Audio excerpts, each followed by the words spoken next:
Tense. ठीक है, tense इसका मतलब होता है काल। काल का मतलब होता है समय।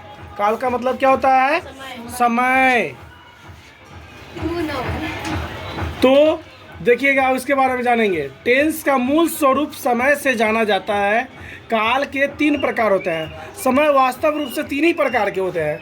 जो अभी चल रहा है उसे वर्तमान काल, जो बीत गया उसे भूतकाल, जो आने वाला है उसे भविष्य काल। तो चलिए इस चीज़ को पढ़ते हैं। तो वर्तमान काल को अंग्रेजी में कहते हैं प्रेजेंट टेंस।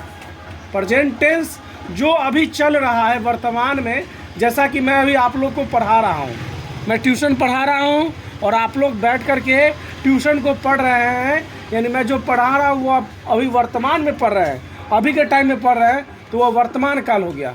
ठीक है, इसके 4 टाइप होते हैं। बोलता है टाइप्स ऑफ प्रेजेंट टेंस। तो इसके 4 टाइप होते हैं। Present simple tense, present continuous tense, present perfect tense, present perfect continuous tense. इस प्रकार से इसके 4 प्रकार हो गए।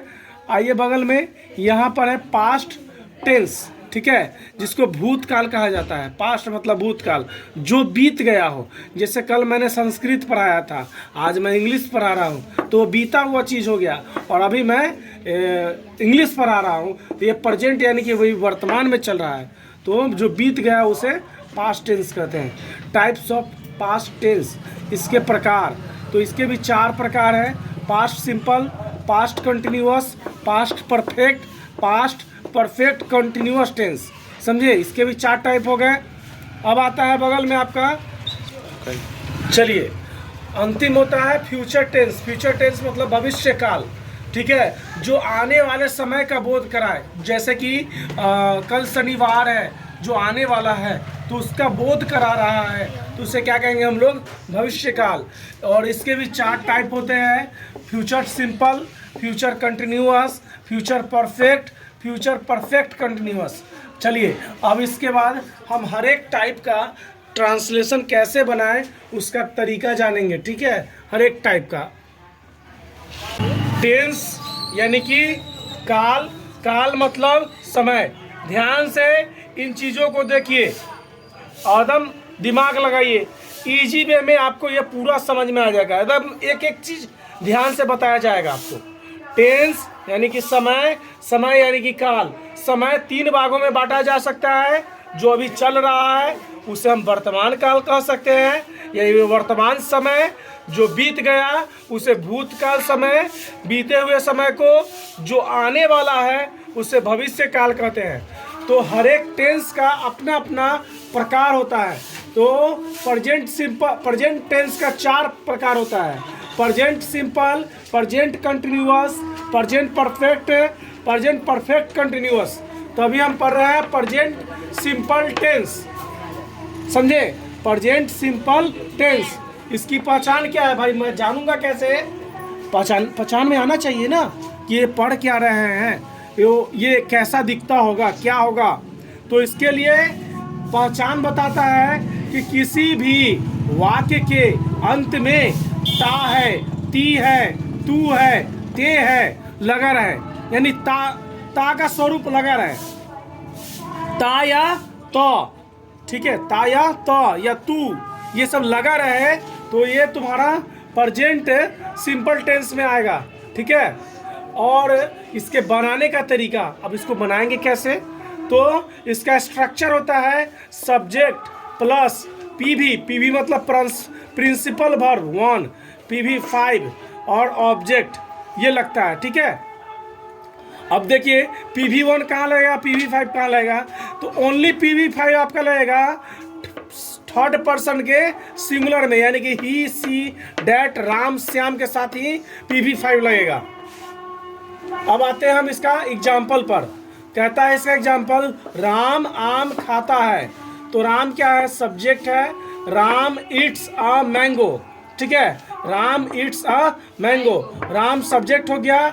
ईट्स, इट्स मतलब प्रिंसिपल वर्ब 5, ये तुम्हारा आ गया। और ऑब्जेक्ट के रूप में आ गया तुम्हारा ए मैंगो। ऑब्जेक्ट के रूप में क्या आ गया?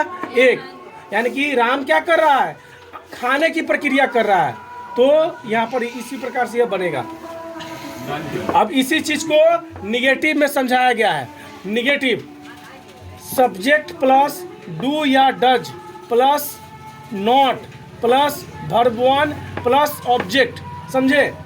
तो कहता है क्वेश्चन, राम आम नहीं खाता है, राम आम नहीं खाता है, तो इसका ट्रांसलेशन बनेगा Ram does not eat a mango. तो राम यहाँ पर सब्जेक्ट हो गया, डू और डज सब्जेक्ट के हिसाब से लगेगा। देखिएगा यहाँ पर देखिएगा, यहाँ देखिए, डू के साथ I we you the boys they लगेगा, और डज के साथ राम सीता सी इट ये सब लगेगा। यानी कि थर्ड पर्सन के सिंगुलर में ही डज लगेगा, बाकी बात सभी में आपका डू लगेगा। इसीलिए देखिए, Ram does not eat a mango, तो सब्जेक्ट के हिसाब से राम आ गया और डू और डज लग गया, उसके बाद नॉट आता है तो नॉट लगेगा, क्योंकि यह निगेटिव सेंटेंस बना रहे हैं, और उसके बाद अंत में ऑब्जेक्ट आएगा। अब आते हैं हम लोग इंट्रोगेटिव सेंटेंस पर। तो इसका दिया हुआ है हिंदी वाक्य, क्या राम आम खाता है। तो इसका देता है बनाने का तरीका, डू या does plus subject plus verb one और प्लस ऑब्जेक्ट, ठीक है। तो यहाँ पर यह सिंपल इंट्रोगेटिव है, तो पहले क्या दिया तो डू या डज लगेगा, उसके बाद सब्जेक्ट, तो राम के साथ डज लगेगा तो डज राम, उसके बाद वर्ब वन यानी कि इट ए मैंगो, समझ में आ रहा है ना। उसके बाद आता है इसी में निगेटिव आ जाए, डू या does subject not verb one object.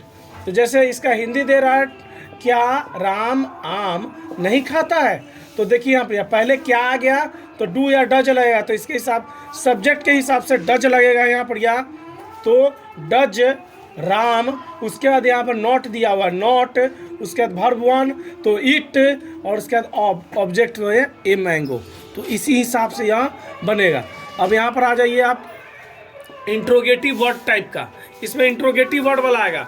तो इसमें इंट्रोगेटिव वर्ड पहले, सब्जेक्ट बाद में, डू डज उसके बाद में, उसका प्रिंसिपल वर्ब, उसके बाद ऑब्जेक्ट। इसका एग्जांपल दिया हुआ है, राम कैसे आम खाता है, क्वेश्चन पूछ रहा है, इंट्रोगेटिव है, तो इसका इंट्रोगेटिव पहले आएगा। तो इंट्रोगेटिव वर्ड इसमें है कैसे, तो कैसे का होता है हाउ, उसके बाद आता है सब्जेक्ट, तो सब्जेक्ट राम है तो राम, हाउ राम, राम के साथ डू और डज लगता है तो डज, हाउ राम डज, उसके बाद principal verb eat a mango object के रूप में आ गया। यही चीज़ अब निगेटिव में आएगा। यहाँ पर देखिएगा, interrogative word plus subject plus do does plus not plus PV1 plus object, ठीक है। तो इसको बनाने का तरीका क्या है, राम कैसे आम नहीं खाता है, राम कैसे आम नहीं खाता है, सिर्फ इसमें नहीं लग गया, तो ये बनेगा how Ram does not eat a mango. तो इसको कैसे समझेंगे हम, सब्जेक्ट इंट्रोगेटिव के रूप के हैं यहाँ पर हाउ, इंट्रोगेटिव वर्ड के रूप में है हाउ, और सब्जेक्ट है तुम्हारा राम, राम के साथ लगता है डज, उसके बाद इसमें नहीं है, निगेटिव मार्किंग है, तो इसमें नॉट और सब वर्ब हो जाएगा तुम्हारा, खाने की प्रक्रिया कर रहा है तो इट, और ऑब्जेक्ट के रूप में है ए मैंगो। कहेंगे यहाँ पर सर एक ए मैंगो क्यों लगा रहे हैं, यहाँ तो ए क्या कहते हैं कि एक नहीं लिखा हुआ है, लेकिन आप जान लीजिए ए इसलिए लगता है क्योंकि आम काउंटेबल नाउन हो, तो एक एक ही खाएगा।